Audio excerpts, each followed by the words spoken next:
A black CEO walks into his own car dealership and is shocked by what he finds on a contract. Before we dive into this story, drop your city or country in the comments. Let's see how far this story reaches. If you enjoy this video, please make sure to like and subscribe for more powerful stories just like this one. Marcus Johnson didn't inherit his success. He built it from the ground up.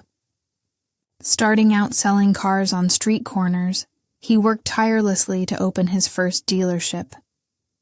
Today, Marcus runs a multi-million-dollar auto empire and is known for uplifting his community. He hires people others overlook, offers second chances to ex-offenders, and runs his business with honesty and integrity.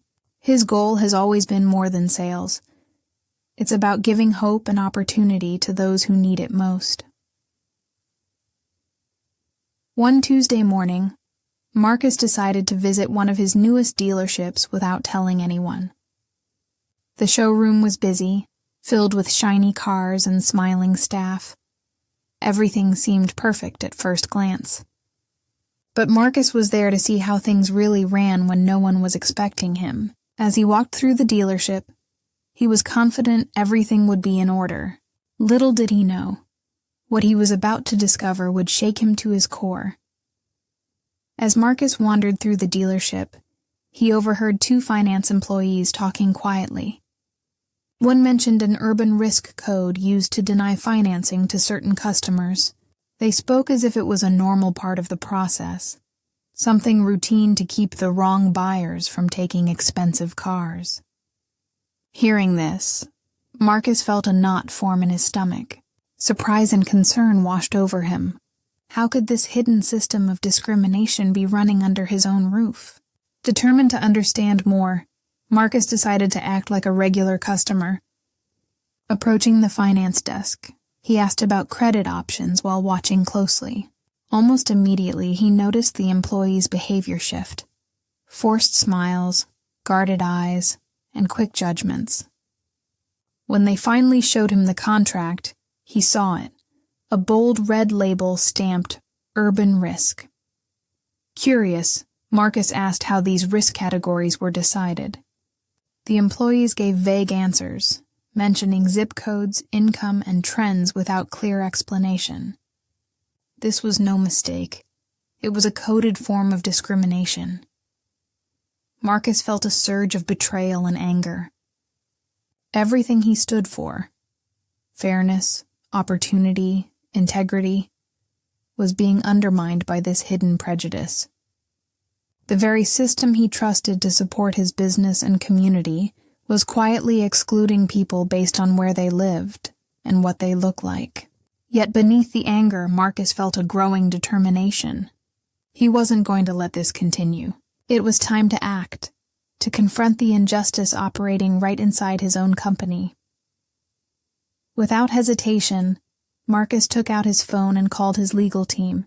Within minutes, he returned to the dealership, no longer just a customer, but the CEO backed by lawyers and the regional director. The employees' faces drained as they realized who he was. Marcus placed the contract on the desk and pointed firmly to the Urban Risk label. He demanded answers about how many people had been unfairly denied. There was only silence. Then, with calm authority, Marcus delivered the verdict: immediate termination for those responsible. Marcus didn't stop at just one branch. He launched a full investigation across every dealership he owned. The discriminatory Urban Risk labels were erased from all contracts, and bias training became mandatory for all employees. Company policies were rewritten to ensure fairness and transparency.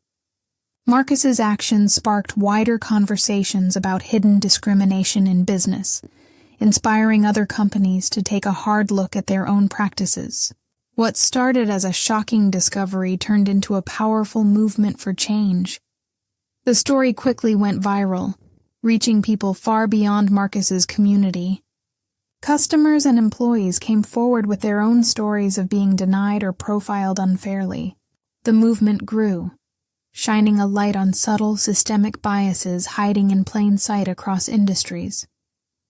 Marcus's courage to confront injustice sparked hope and empowered others to speak up. This was no longer just one dealership's problem. It became a call for honest change everywhere. Standing against discrimination takes courage, but Marcus showed that one person can make a difference. What hidden biases exist in your community or workplace? Share your thoughts in the comments below. If this story moved you, please like, share, and subscribe for more stories that inspire and empower. Together we can keep fighting for fairness and equality. Stay strong.